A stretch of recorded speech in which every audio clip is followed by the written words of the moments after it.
Congressman, how are you? I'm great, Bobby. How you doing today? I'm nervous, Gresham, and so are a lot of your constituents down here about what they see going on in the nation's capital. Well, they should be, my friend. I mean, you know, it is a mindset that the Democrats have brought to Washington that government is the answer, that more borrowing, more taxing, more spending is going to pull us out of this hole, and you know better than I do, or as well as I do, just like your listeners do. It's empowering people.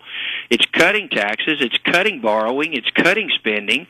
It's making the tough decisions and let the free market system work. Well, I heard the president today, while at the summit of the G nations in the UK, making the comment he's a big proponent of the free market system, and yet his actions do not coincide with his words. Well, you just hit the nail on the head. I mean, you know, your actions speak louder than words, and what they have talked about so far is more government intervention, whether it's in the health care end of your life or whether it's in your employment or whatever.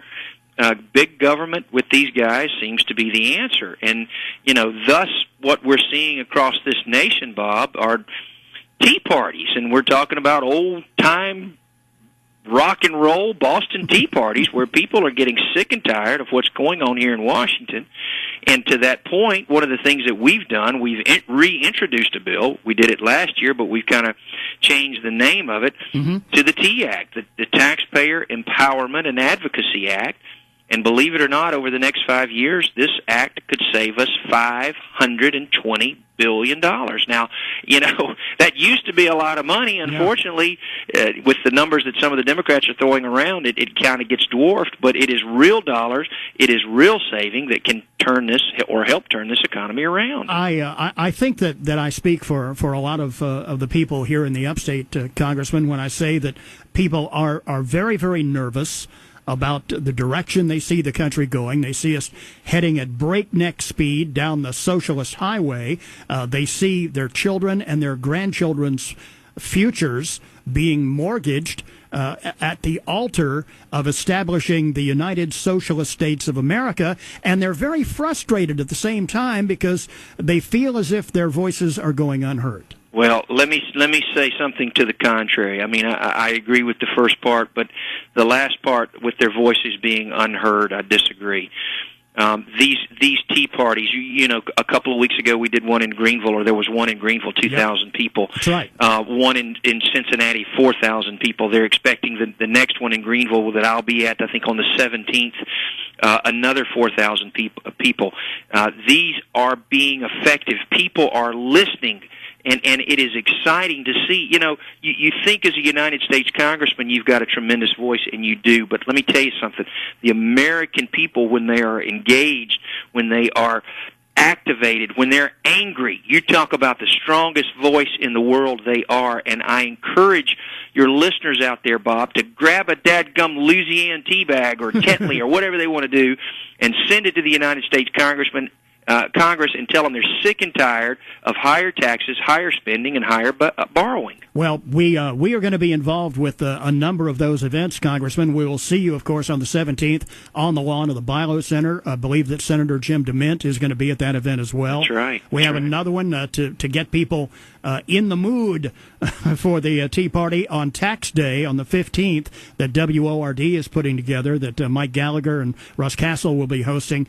And now I understand that Spartanburg is going to have one in between those two on the 16th at the Beacon. So a lot of people are going to be coming out to express their frustration.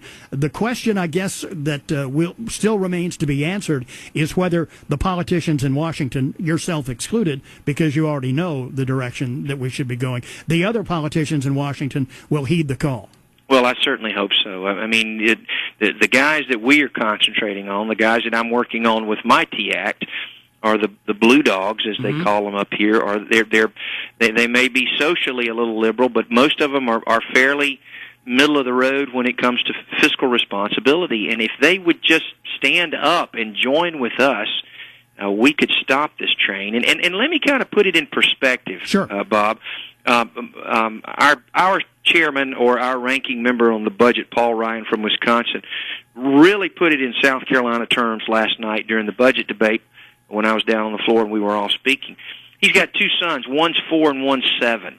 And Paul's a man of, I'd say, late 30s, maybe 40. Mm-hmm. And he was saying, by the time my 4-year-old is my age, just to pay for the federal government spending, not including the budget that that's on the floor today that we're debating, just up until today, the tax rates just to pay for the government spending will be 25%, 66%, and 92%. And that is just insane. It is outrageous. And I'm telling you, these Tea Parties are going to get people's attention and stop this train from flowing. Well, I sure hope you're right, and we're talking with Congressman Gresham Barrett, and I know you don't have much time, Congressman, and have to get back on the floor of the House.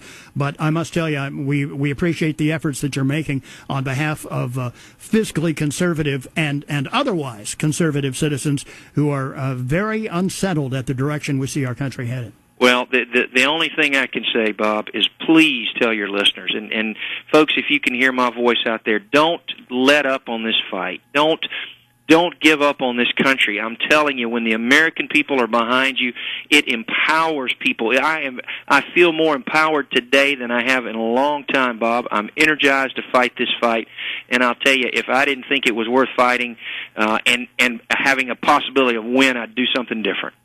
Well, Congressman, we appreciate your efforts to slow down the reckless spending train that is a runaway train in Washington. We appreciate your taking some time to be with us today, and we look forward to seeing you at the Tea Party on the 17th. Thanks, my friend, and God bless. Thank you. God bless you too, Congressman Gresham Barrett. Well, here's